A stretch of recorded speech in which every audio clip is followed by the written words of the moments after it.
เนี่ยเรียนพรเด้อญาติโยมทุกคนทุกท่านตั้งแต่เสาร์วันที่12มิถุนายน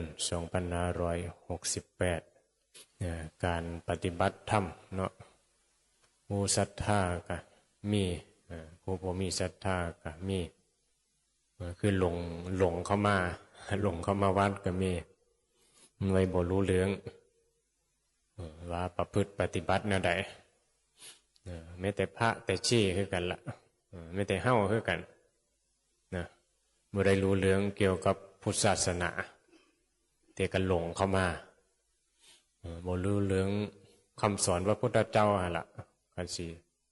ว่ากันสิสรุปกันคือมาบวชคิดไปว่ามันดีมันได้บุญล่ะนั่นแหละมันก็จังว่าเฮาก็ต้องใครควรพิจารณาศึกษาล่ะอันใดมันถูกต้องอันใดมันสิเป็นประโยชน์เมื่อใดเข้ามาแล้วก็ได้โอกาสเข้ามาแล้วก็คือบางที่บางที่คือเฮาไปเฮ็ดงานบางม่อง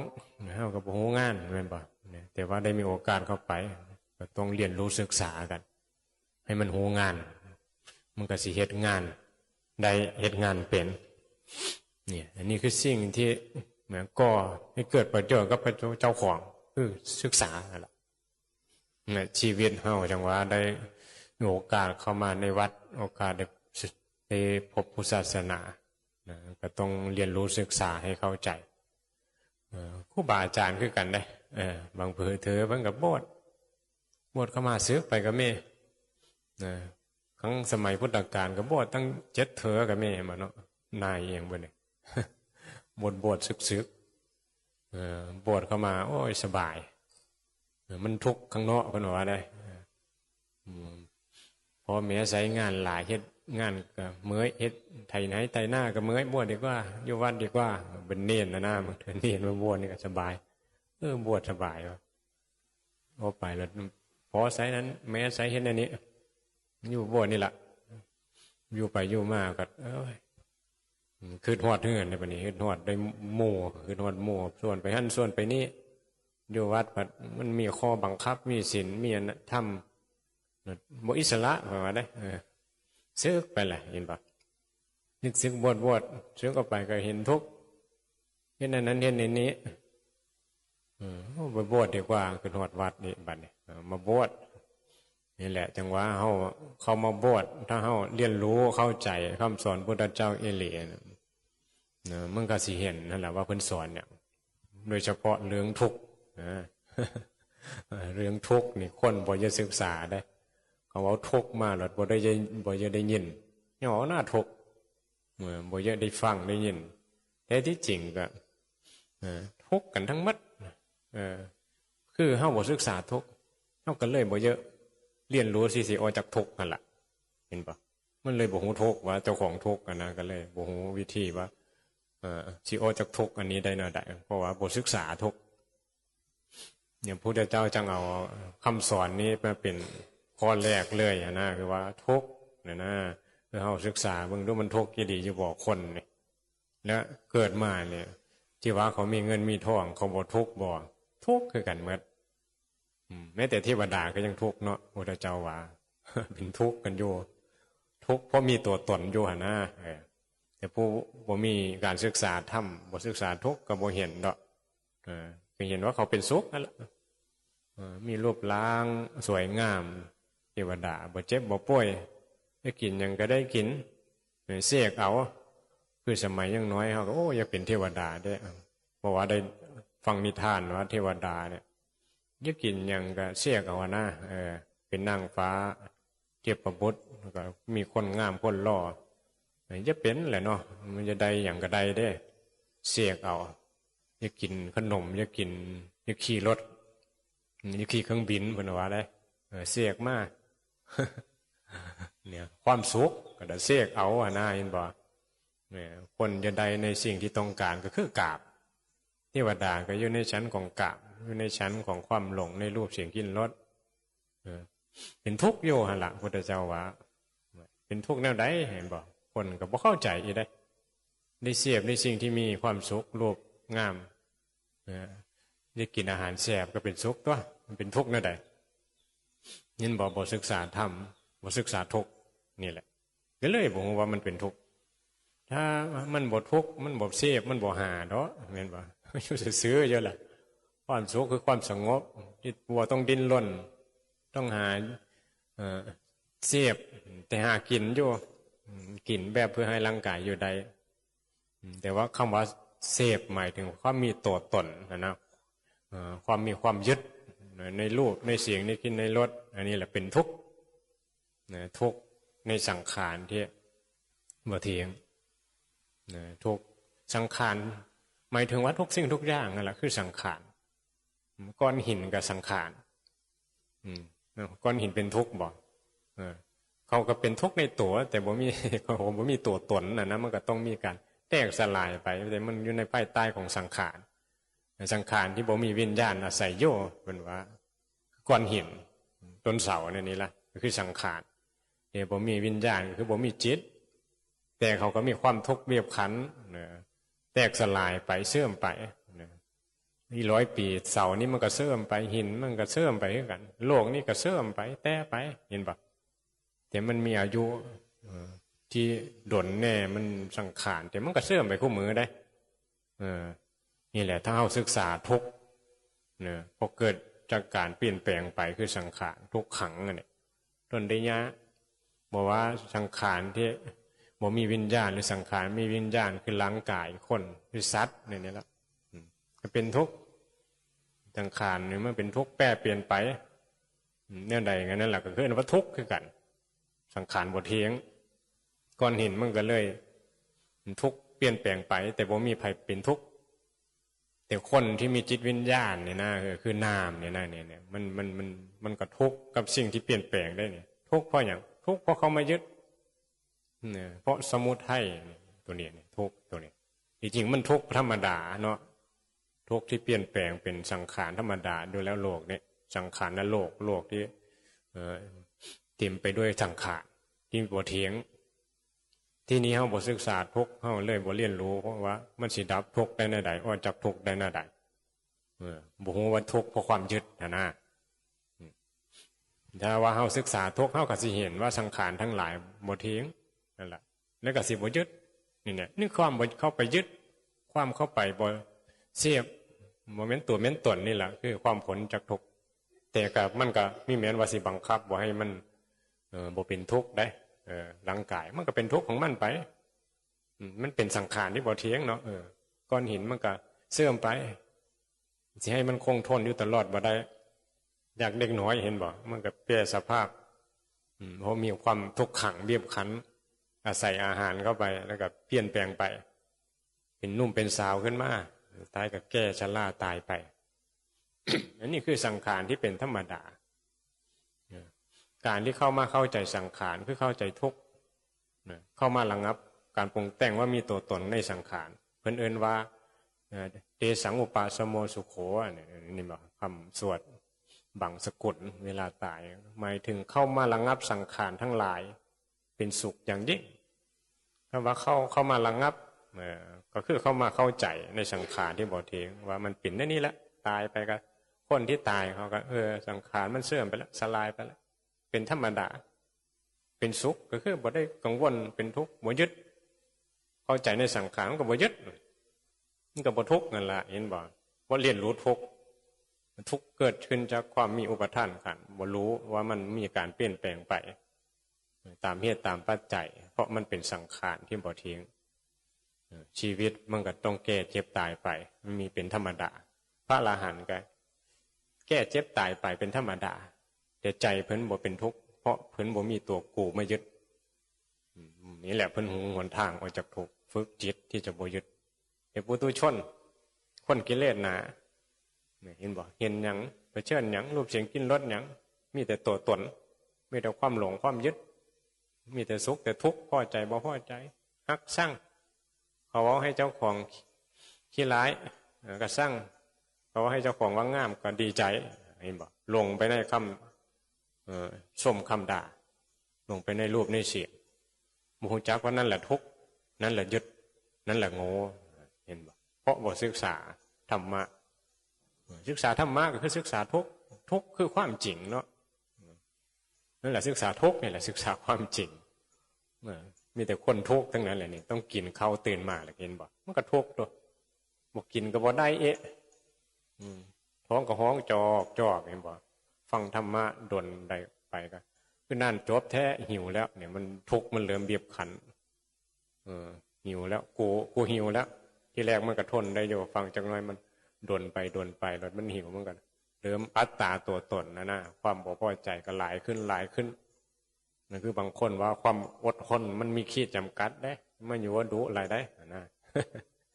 อันนี้มันก็เป็นกิเลสนาของเจ้าของนั่นแหละว่ามีความอดทนที่จะศึกษาธรรมเอามาเว้าว่ามันขีดจำกัดความอดทนที่จริงก็กิเลสนั่นแหละมันบีบขันให้ทนมีได้มันก็เลยเป็นทุกข์ที่ทนได้ยากอันนี้มันทนได้ง่ายย่อทนได้ยากหลายก็มันก็เลยต้องเว้าออกมา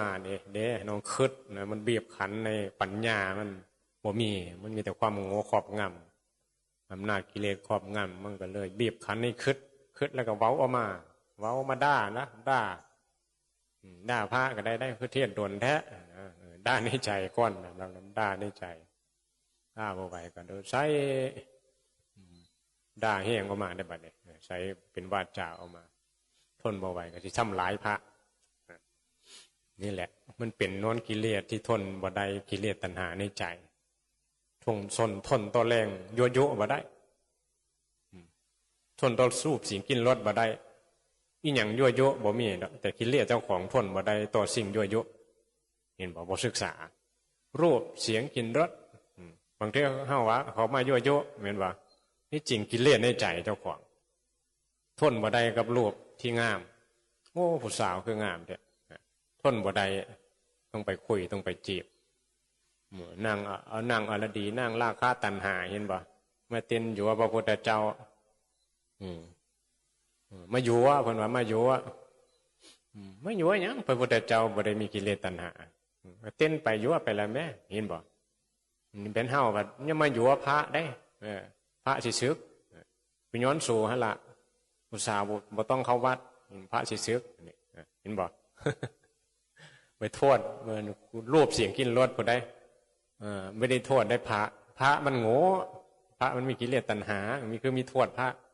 มันจะสึกมันโง่มันหลงมันโกรธไปโทษสีกาโทษผู้นั้นโทษผู้นี้นั่นเลยเห็นบ่เนี่ยบ่ศึกษามันบ่มีกิเลสมันก็บ่หลงแหละพระเจ้าเสยเห็นบ่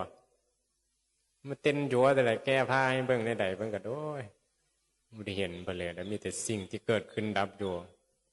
มีกิเลสมารพังนอกนะกิเลสมารเทวบุตรมารในกิเลสมารนี่ในใจเจ้าของนี่แหละมันตัวอันตรายนะพออีหยังมาเฮ็ดให้เจ้าของเป็นสุขก็ว่าอันนั้นดีพออีหยังเฮ็ดมาให้ทุกข์อันนั้นไม่ดีมันสิไปโทษข้างนอกทั้งหมดบ่เห็นทุกข์ในใจเจ้าของบ่เห็นความโง่ในใจเจ้าของพระพุทธเจ้าสอนให้เฮาเห็นกิเลสในใจเจ้าของพยายามมารสิมาฆ่ามาแกล้งนี่บ่มันบ่ได้ต่อโซหยังบุญบารมีที่สร้างมากรรมที่สะสมมาหั่นล่ะคือเครื่องป้องกันเฮาเป็นอย่างดีเมื่อฮอดเข้าตายกรรมที่เจ้าของเฮ็ดไว้มันผู้ใดสิสอยเจ้าของได้มันก็ตายแหละเจ็บป่วยลงตายแหละบ่มีบุญก็จังว่าสร้างบุญกุศลเป็นเกราะป้องกันพระคุ้มครองเทวดาคุ้มครองก็คือบุญกุศลนั่นล่ะคำว่าพระก็ได้บุญที่เจ้าของสร้างกรรมดีนั่นล่ะพระเทวดาก็บุญเลยก็ใจเจ้าของเป็นบุญใจเจ้าของเป็นเทวดาเป็นคนดีคนดีก็มีบุญดีคุ้มครอง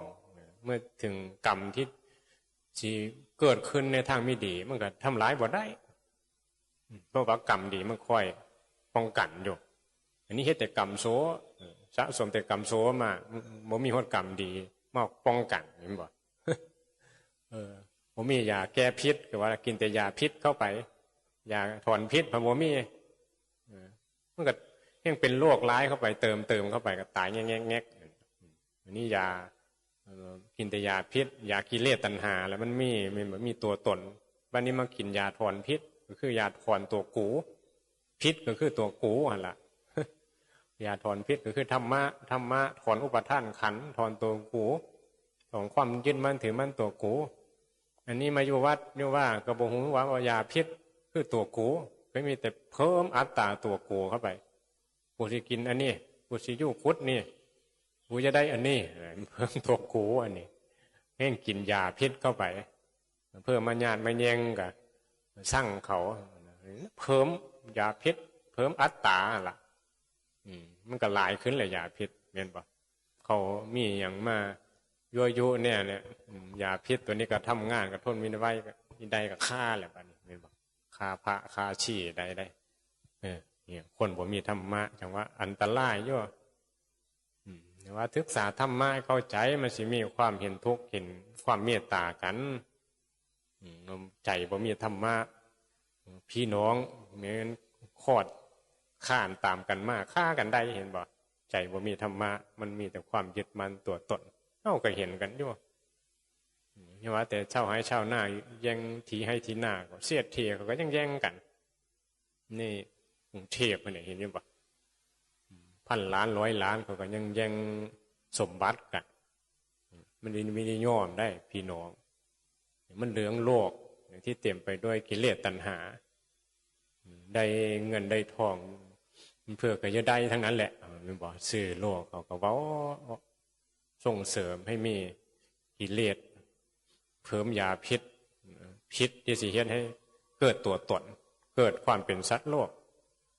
เฮาบ่ศึกษาว่ามันคือยาพิษเฮาบ่ฮู้จักว่าอสรพิษคือโจรขโมยเงินไปแล้วก็ทิ่มไว้อยู่ท้องหน้าเนาะชาวนาไปเห็นก็เห็นแล้วว่าเป็นเงินโอ้กูได้เงินแล้วที่จริงเขาลักมาพุทธเจ้าปิณฑบาตกับพระอานนท์ย่างกายไปโอ้เห็นแล้วว่าอสรพิษเนี่ยเห็นมันโยมพุทธเจ้าว่านั่นเห็นไหมอสรพิษอสรพิษสิทำร้ายชาวนาพวกนี้เพิ่นเห็นเงินเพิ่นก็ว่าโชคดีแล้วเพิ่นสิได้เงินแล้วเนี่ยเขาก็ทหารก็ตามมาแล้วเนาะตามจับโจรมาเห็นเพิ่นเสืองไว้อยู่ในหน้าก็ถือจับผมไม่ได้ผมได้ผมมีใดแหละมีเอาเนี่ยได้มันมีหลักฐานเจ้าของกบไว้อยู่ส่วนละพิษสิเห็นให้เจ้าของตายพระพุทธเจ้ากันมีพระพุทธเจ้าท่านแหละไปสอยได้อธิบายเป็นพยานให้นะว่านี่คนนี้ไม่ได้ละขโมยมันมีอีกคนนึงมาขโมยไปนี่ความเยอะได้เห็นบ่ความโลภนะคืออสรพิษความโกรธก็คืออสรพิษเฮ็ดให้จิตใจเจ้าของเป็นทุกข์นี่แหละอย่างว่ากิเลสตัณหานำพาให้เฮานี่เป็นทุกข์ทั้งหมดเนี่ยใดเฮาจังเห็นทุกข์จังว่าส่วนการศึกษาธรรมกับศึกษาทุกข์ในตัวตนล่ะคนจนคนรวยทุกข์ทั้งหมดมันบ่ศึกษาบ่ฮู้คือมาบวชมานี่แหละบ่เรียนรู้ก็บ่ฮู้ว่าดีแนวใดซื้อก็ไปเฮ็ดให้เฮ็ดหน้าทำมาหากินแหละแล้วก็ลดน้อยที่สิศรัทธาเห็นป่ะชื่อต่างๆกันสมัยก่อนคือว่าอะไรบอกชื่อในการศึกษาธรรมะกันน้อยความเข้าใจมันก็บอกค่อยเข้าใจแต่ว่าเขาเอาเนี่ยใดเสือดีกันได้แต่เก่าเนาะพ่อแม่ปู่ย่าพระพอส่งข้าเจ้าเนี่ยโคเอาอย่างกันเสือฟังกันดีอยู่บ่ฟังก็ทื่อตีทื่อแซ่คือว่าแหละก็เลยได้ฟังคู่มือนี่เอ้ยลูกหลานเว้าเข้าไปเก่งค่อยเก่งกว่าเจ้าอยู่โปรดจบอีหยังมาโบราณเป็นว่าเนี่ยปู่ย่าตายายคู่มือโบราณจบปริญญากันละคู่มือว่าเฮ็ดให้เฮ็ดหน้าให้มันทุกข์ลำบากหรอกก็อยู่สุขสบายพออันนั้นได้คือความสุขเขานะที่จริงนี่แหละบทศึกษาทุกโยมย่ายเพราะแม้คือการบทศึกษากับทุกกับลูกกับหลานคือเก่ากับอยู่เฮือนอยู่สร้างกับเลี้ยงลูกเลี้ยงหลานกับห่วงหลานเป็นทุกข์นำอีนี่บ่มีธรรมแห้งเติมทุกข์เข้าไปอย่างว่าเสียดายธรรมะคำสอนพุทธเจ้าเฮาบอกมาพิจารณาเอามารักษาใจแก้ถอนพิษตัวกูที่หลงในรูปเสียงกลิ่นรสรู้กูโคกูลานกูบ่มีเลี้ยงเข้าไปเหตุปัจจัยได้เลี้ยงกัน ศึกษาธรรมมันยึดบ่ไม่ได้ง่ายๆเห็นบ่มีอย่างมามันก็ยึดมันกังวลไปหมดมีมาก็กังวลน้ำมาคือทุกนี้แหละเนี่ยบ่มาบักพวกบักจ้อยบักแม็กมันสิกินอย่างมันสิโยใสไปอยู่หันอยู่นี่ก็ไปตามมาก็ทำหน้าที่เบิ่งมันอยู่แต่คนบ่มีธรรมนี่สิยึดว่าแหละเนี่ยไปยึดหลายก็ทุกข์หลายแต่ก็ต้องดูแลนะก็ต้องส่งเคราะห์ควายก็ดูแลอยู่เห็นไปยึดหลายก็ทุกข์หลายเอาเบิ่งให้เท่าที่จำเป็นหน้าที่ใดสำคัญก็แบ่งเวลาเฮ็ดเห็นบ่ให้มันได้ประโยชน์มันมกมุนอยู่กับสัตว์เลี้ยงบางคนมกมุนอยู่กับไก่กับควายกับโง่อยู่นั่นเด้กับหมากับต้นไม้ก็มีฮักแพงหลายมักเสียบ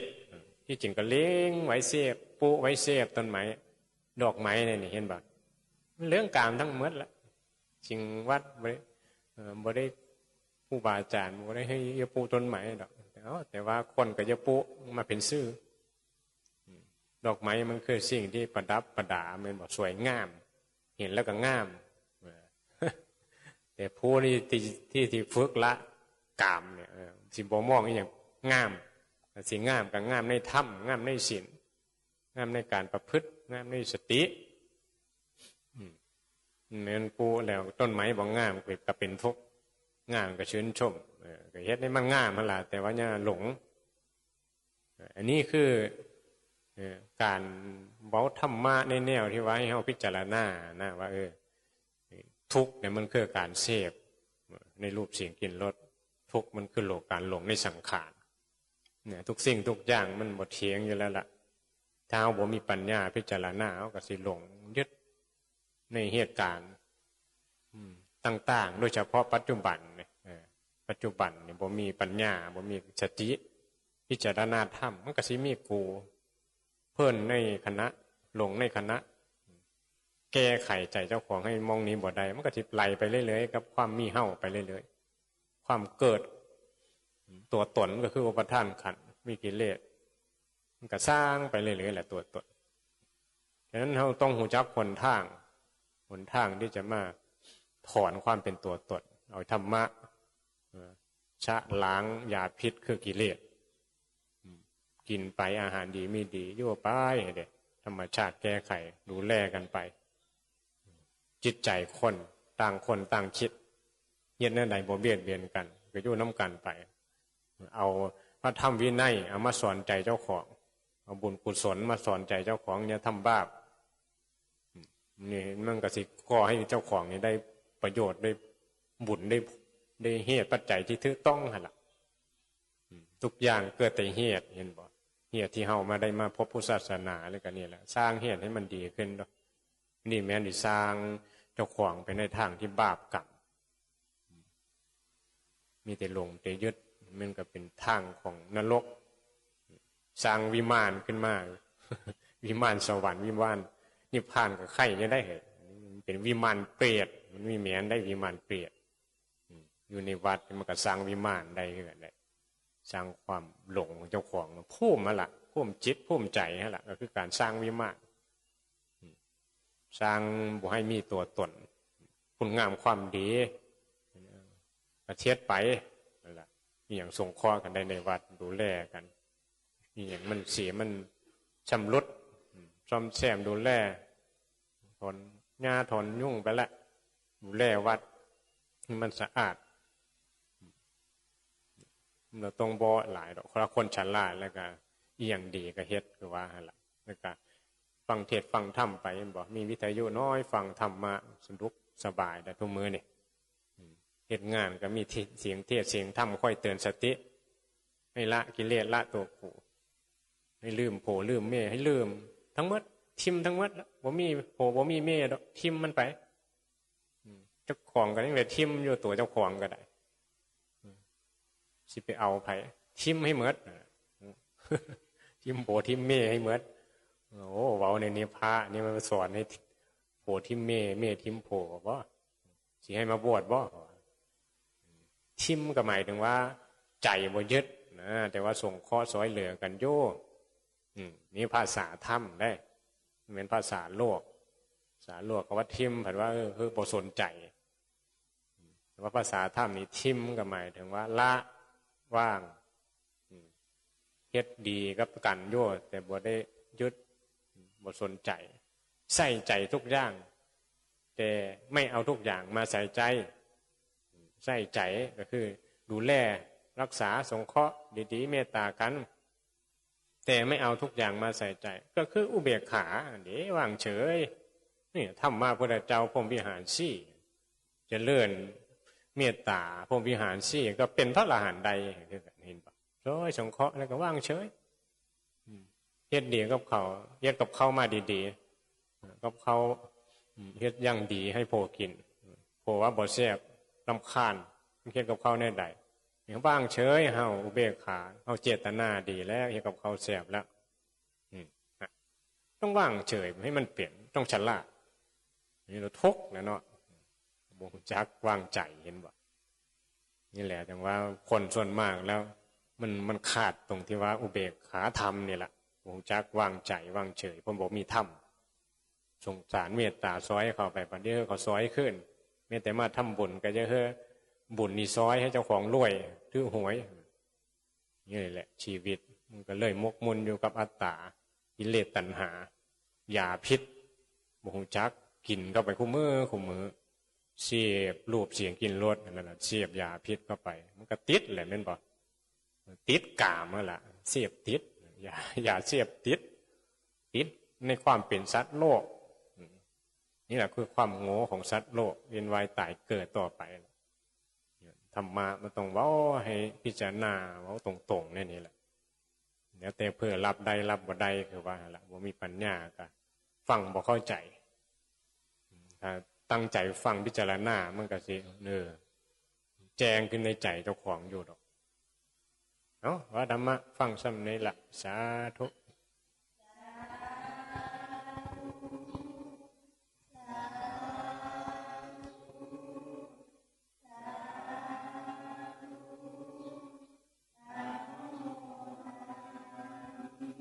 ขนาดนี้